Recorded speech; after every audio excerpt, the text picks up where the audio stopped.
Margaret Collins was a 35-year-old woman who worked as a nurse.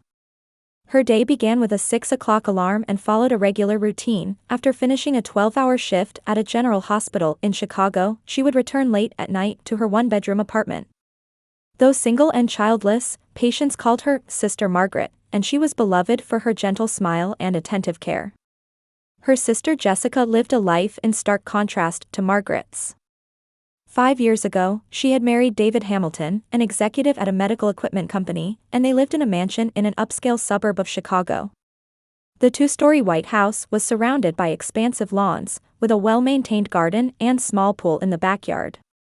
Jessica lived an elegant life as a full-time homemaker, attending golf club parties and charity events on weekends. The sisters had been complete opposites since childhood. Margaret was introverted and loved reading, finding joy in caring for others. Jessica, on the other hand, was social and loved being the center of attention, possessing a natural talent for charming everyone around her. Their parents tended to be dazzled by Jessica's glamour, while Margaret's steady efforts were often overlooked. Jessica's marriage brought significant changes to the Hamilton household. David's mother, Eleanor, moved in with the newlywed couple. Eleanor was a refined and educated woman, but her relationship with her new daughter-in-law was delicate from the start.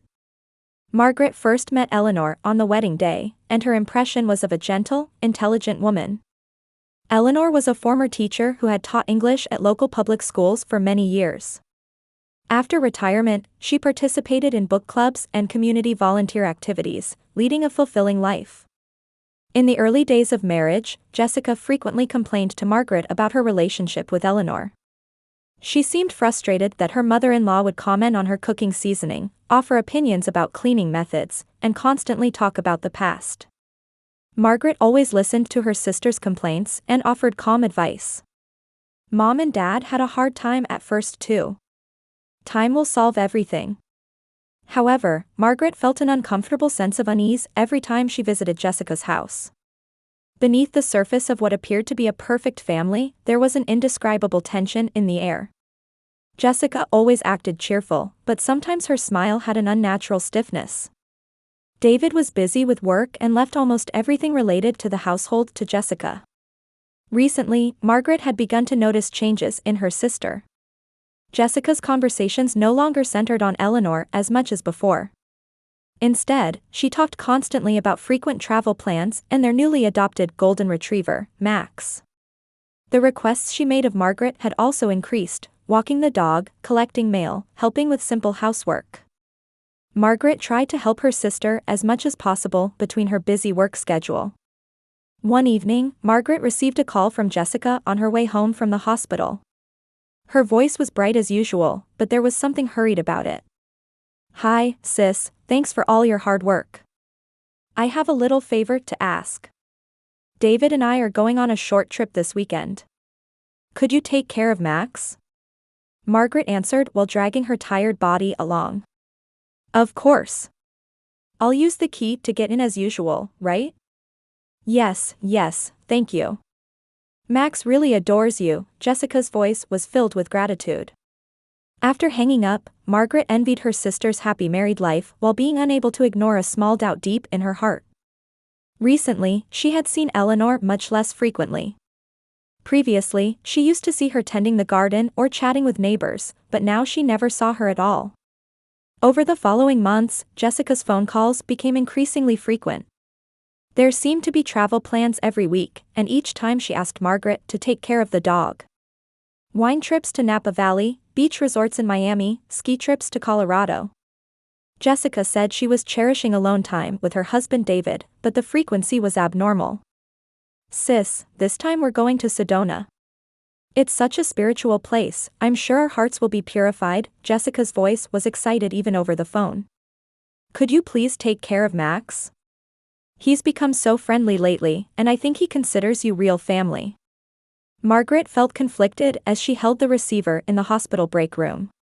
Max was indeed a beautiful golden retriever with a friendly personality. However, recently, every time Margaret visited her sister's house, she noticed that the dog's behavior was different from before. Previously, Max often lay in front of Eleanor's room, but now he was more often found near the entrance or in the living room. He had also begun to show restless behavior, as if he were on guard against something. "How is Max doing?" "I think he's lost some weight recently," Margaret asked with concern. "That's not true at all. I even had the vet examine him, and he said Max was very healthy.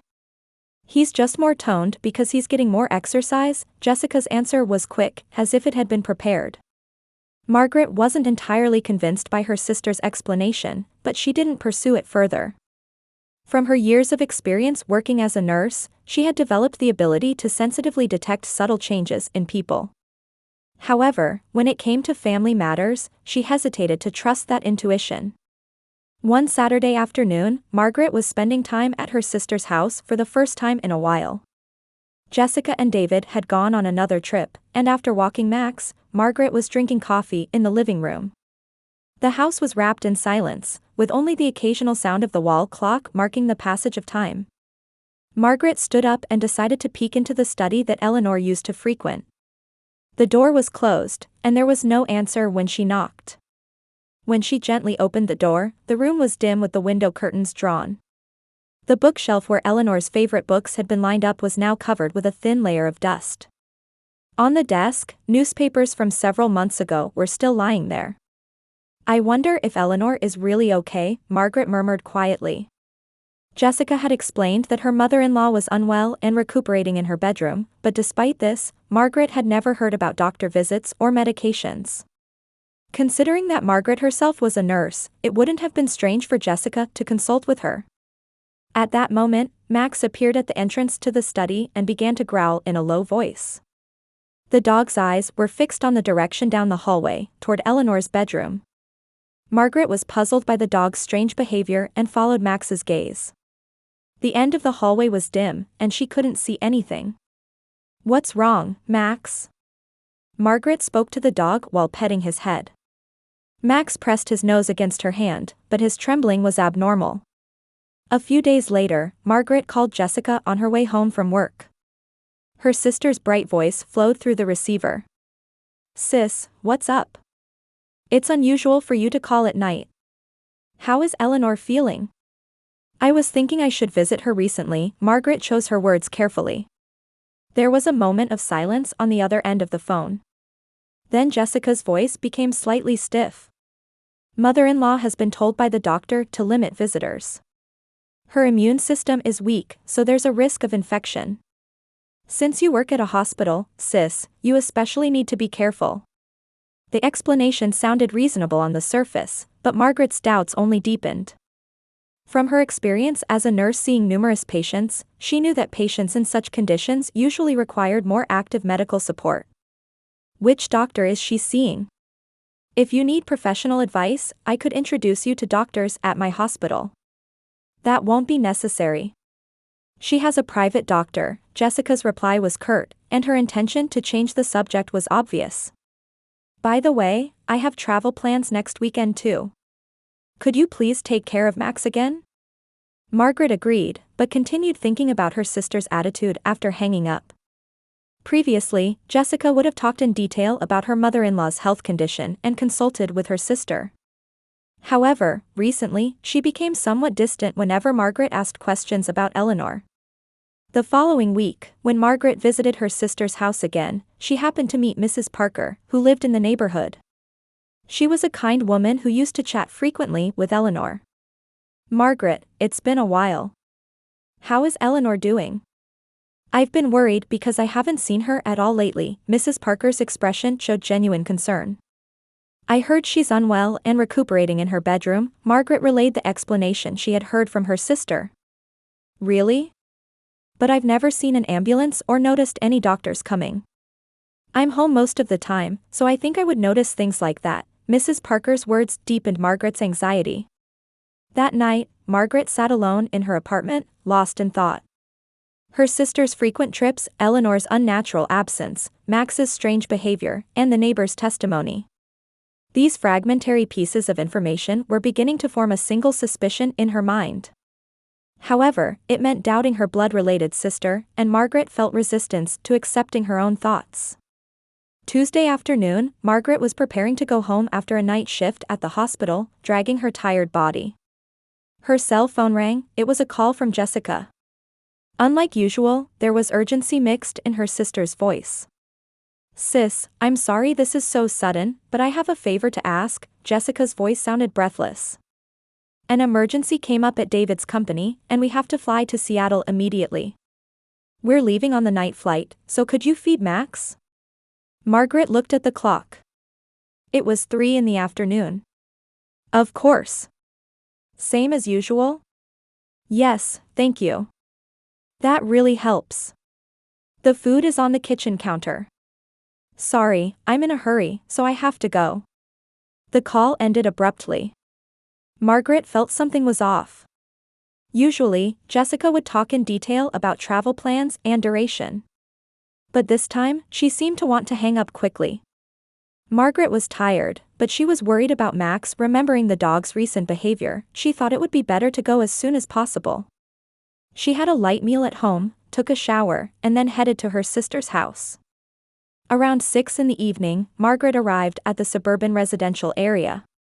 Jessica's house was at the end of the street, with the setting sun beautifully illuminating the white exterior walls. However, both David's car and Jessica's car were parked in the driveway. Margaret tilted her head in confusion. If they were rushing to Seattle, at least one of the cars should have been used to get to the airport. The moment she opened the front door with her key, Margaret frowned. A strange smell was wafting through the house. It was different from the smell of decay, something sick and unpleasant. Even with her experience as a nurse in various hospital rooms, she had never encountered this smell before. "Max?" Margaret called the dog's name. Max, who usually would come running to the entrance, was nowhere to be seen. When she entered the living room, Max was curled up behind the sofa. The dog stood up when he saw her, but his movements lacked their usual energy. Margaret knelt down and approached Max. The dog was clearly thinner, and his coat had lost its luster. "Max, are you okay?" She petted the dog's head. Max pressed his nose against her hand, but his trembling was abnormal. Then the dog looked toward the end of the hallway and began to growl softly.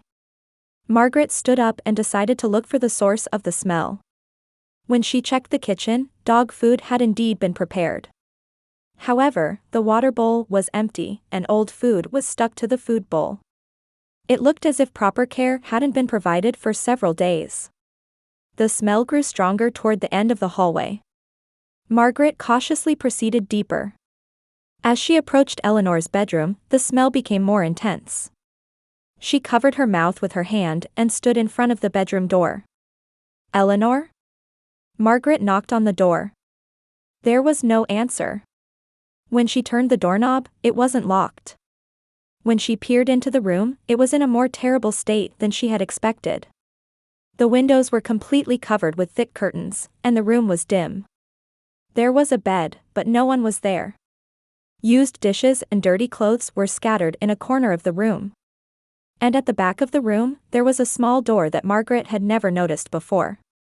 Margaret felt her heartbeat quicken. The small door was installed in an inconspicuous location, like a hidden door. As she approached fearfully, she could see light leaking from under the door. And she faintly sensed a human presence. "Eleanor?" Margaret called out in a trembling voice. From behind the door, a weak voice could be heard. Is someone there?" Margaret quickly opened the door. It was a narrow room that had been converted from a small closet. A mattress was laid on the floor, and Eleanor was lying on it. 68-year-old Eleanor was far removed from her previous refined and healthy appearance. Her cheeks were sunken, her hair was disheveled, and her clothes were dirty. In a corner of the room, a water bottle and a small amount of food were placed. "Eleanor?" Margaret knelt down and approached her aunt-in-law. A faint light appeared in Eleanor's eyes.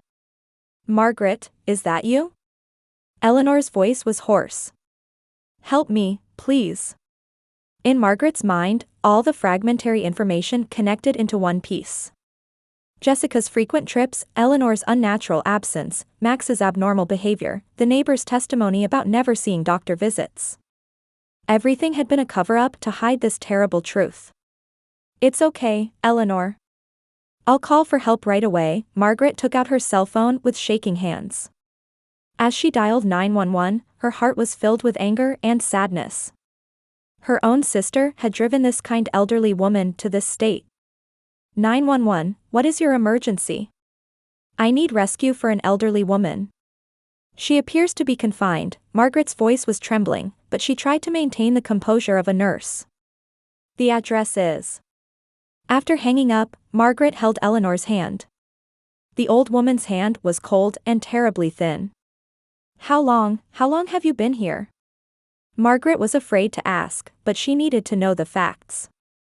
Several months. I don't know exactly. At first, they said I was unwell and told me to rest in this room. But gradually, I wasn't allowed to go outside. Eleanor's voice was intermittent. The sound of sirens could be heard in the distance. Margaret placed her hand on Eleanor's forehead. She seemed to have a fever. Dehydration was also severe, and she needed immediate medical treatment. It's okay, now. The ambulance is coming. You're safe. Margaret recalled her training as a nurse and quickly assessed Eleanor's condition. Her consciousness was clear, but she was obviously suffering from malnutrition and dehydration. The sound of the door opening could be heard at the entrance. The voices of paramedics echoed. Over here. Margaret called out loudly. Then Max appeared at the entrance to the hidden room. The dog's eyes showed relief that help had finally arrived. Margaret felt that her life would change dramatically from this moment. Trust in her sister, family bonds, and everything she had believed in had crumbled in this small hidden room. The ambulance siren broke the silence of the residential area. When the paramedics arrived, Margaret used her professional knowledge as a nurse to explain Eleanor's condition in detail. Severe dehydration, malnutrition, and physical and mental deterioration from long-term confinement. The paramedics' expressions were serious. The patient's consciousness level is clear, but she's in a state of severe dehydration and malnutrition. I believe she hasn't been given proper food and water for several months, Margaret reported calmly. Eleanor was placed on a stretcher and taken to the ambulance while receiving IN4. Margaret was allowed to accompany her, and during the ride to the hospital, she continued to hold Eleanor's hand. Tears of gratitude floated in the old woman's eyes. Thank you, Margaret. If it weren't for you. Eleanor's voice was weak, but her strength of will could be felt.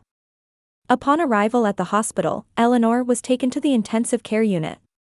Margaret explained the situation to the doctor and provided detailed information about her condition when found. The doctor's diagnosis was serious. Kidney function decline due to dehydration, severely compromised immune system due to malnutrition, and psychological trauma from long-term confinement. Recovery would take a long time, but if discovery had been delayed any longer, her life would have been in danger. That night, a police investigator visited Margaret. Detective Dietrich was a middle-aged woman who specialized in domestic violence and elder abuse. Margaret, please tell us in detail about today's discovery, the detective said while taking notes. Margaret explained everything in detail, from the unease she had felt for months to today's discovery. Jessica's frequent trips, contradictory explanations about Eleanor, Max's abnormal behavior, and the neighbor's testimony. It became clear that everything had been a cover-up to hide the abuse. Where is your sister Jessica Hamilton currently? The detective asked. I heard she was on a business trip to Seattle, but their cars are at home. I don't actually know where they are, Margaret answered. The next morning, Jessica and David were arrested at the airport. They were actually headed to Las Vegas, not Seattle. Police investigation revealed the couple's motive. David's company was in financial trouble and had accumulated large debts. Eleanor's pension and the real estate and investment trusts in her name were their economic salvation. By confining Eleanor and cutting off her contact with the outside world, they were freely using her assets. They forged Eleanor's signature to embezzle her pension and withdrew funds from bank accounts in her name. Furthermore, they were preparing to sell Eleanor's real estate. This emergency business trip was actually a plan to flee the country with all their assets. During Jessica's interrogation, even more shocking facts emerged. The confinement had been carried out in stages. First, they restricted her outings for health management, then blocked visitors to prevent infection, and finally locked her in the hidden room. When Eleanor resisted, they forced her into submission by reducing food and water. At first, it was supposed to be short-term, Jessica stated during interrogation. When the money problems were solved, I planned to return things to normal. However, as the investigation progressed, it became clear that this plan was long-term and systematic.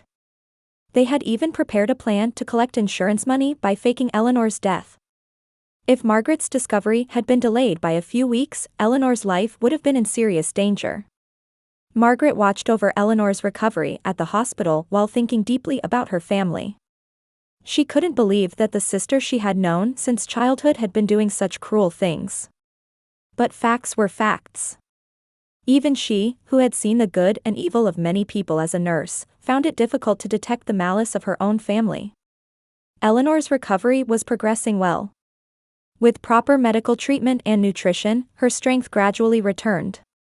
However, the psychological wounds were deep, and counseling was necessary. Margaret visited the hospital every day and became Eleanor's conversation partner. The old woman began to talk little by little about the fear during her confinement. At first, I really was unwell. But gradually, I began to think something was wrong.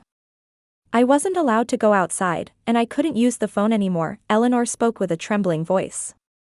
Jessica told the neighbors that I had developed dementia. That's why no one suspected anything. Margaret's chest felt like it was about to burst with anger and sadness. However, she had to be strong for Eleanor's sake. Eleanor, let's think about the future together. You're not alone, Margaret held the old woman's hand. A few weeks later, Jessica and David's trial began. They were charged with multiple felonies including elder abuse, confinement, fraud, and forged document creation. The evidence was overwhelming, and there was little room for the defense to argue. Margaret took the witness stand in court and testified in detail about the circumstances of the discovery. Jessica couldn't make eye contact with Margaret in court. The bright, social sister she once knew was no longer there. There was only a woman who was beginning to understand the gravity of her actions. On the day of sentencing, Jessica received a 12-year prison sentence, and David received 15 years. The judge stated that it was a planned and malicious crime that seriously violated the victim's human rights. The couple was also ordered to return all assets stolen from Eleanor as compensation to the victim. When Margaret left the courtroom, she looked back at Jessica one last time. Her sister was handcuffed and hanging her head. Complex emotions swirled in Margaret's heart: anger, sadness, and a slight sympathy. However, above all, relief that Eleanor had been saved prevailed. That night, Margaret invited Eleanor to a dinner celebrating her discharge from the hospital. It was a quiet meal for just the two of them in her apartment. A healthy flush had returned to Eleanor's cheeks, and the will to live dwelt in her eyes. Margaret, I want you to become my guardian, Eleanor said suddenly. I want to complete the legal procedures too. There's no one I can trust except you. Margaret was surprised. However, at the same time, she felt a deep sense of responsibility. She thought it was her mission to protect this kind woman. I would be happy to take on that responsibility, Eleanor. The two took each other's hands and quietly confirmed the beginning of a new family relationship. Even without blood ties, Margaret deeply realized that true family is bound together by hearts that care for each other. 1 year later in spring, Margaret was living in a small house in the suburbs with Eleanor. Eleanor's health had recovered steadily, and through physical therapy and counseling, she had regained her former vitality both physically and mentally. Margaret continued her work as a nurse while fulfilling her duties as Eleanor's legal guardian. Margaret, the roses in the garden have started to bloom, Eleanor said while preparing breakfast, looking out the kitchen window. Her voice was filled with the joy of living. Margaret smiled and replied, they're blooming especially beautifully this year. It's thanks to your careful tending. Their new life together was peaceful and fulfilling. Eleanor returned to community volunteer activities and resumed her book club. Margaret respected her independence while providing support when needed. The two were practicing the truth that real family relationships are not about control or dependence, but about respecting each other's freedom. Max was also living with them. After Jessica and David's arrest, no one was left to care for the dog, so Margaret took him in.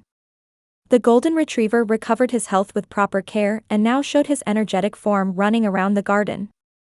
Max's presence brought healing and peace to the two women. Several letters had arrived from Jessica in prison. At first, the content seemed to justify her actions, but over time, words of true repentance began to be written. Margaret had hesitated for a long time about whether to write back, but recently she finally sent a short letter. She couldn't forgive, but she hoped that her sister would truly reform. There were reports that David was spending his time in prison as a model prisoner. He too had come to understand the gravity of his actions and had sent many letters of apology to Eleanor. Eleanor initially couldn't read those letters, but with her counselor's advice, she finally decided to read them. She learned that forgiving and forgetting are different things. One Sunday afternoon, Margaret and Eleanor were enjoying tea with their neighbor Mrs. Parker. The kind woman in her 70s had continued to care about Eleanor after the incident. "Eleanor, you've really recovered so well," Mrs. Parker said with deep emotion. "It's so good that Margaret was there for you." Eleanor smiled and replied, "Margaret is my savior. But perhaps we saved each other." Margaret nodded deeply at those words. By saving Eleanor, she had also found new meaning in her own life. While she had found joy in caring for others as a nurse, she was experiencing for the first time the deep satisfaction of loving and being loved as family.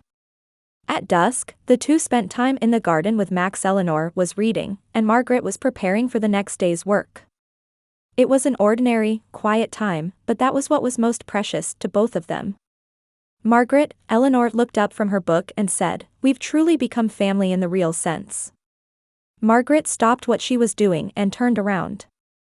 "Yes. I've learned that there are things more important than blood ties." The two looked at each other and smiled quietly. In the distance, church bells announced the evening hour. Max lay contentedly on the lawn, and peaceful time flowed by. A year had passed since the incident, and Margaret had learned many things about life. Family is something you choose, love is the accumulation of small daily actions, and true happiness lies in living for someone and being needed by someone. Her sense of mission as a nurse hadn't changed, but now she also felt the joy of protecting Eleanor, her precious family, and walking together as a woman. As night deepened, the two went into the house hand in hand. Max followed behind. Three lives continued to walk toward a new tomorrow, supporting each other, proving that true family is bound not by blood relations but by hearts that care for each other.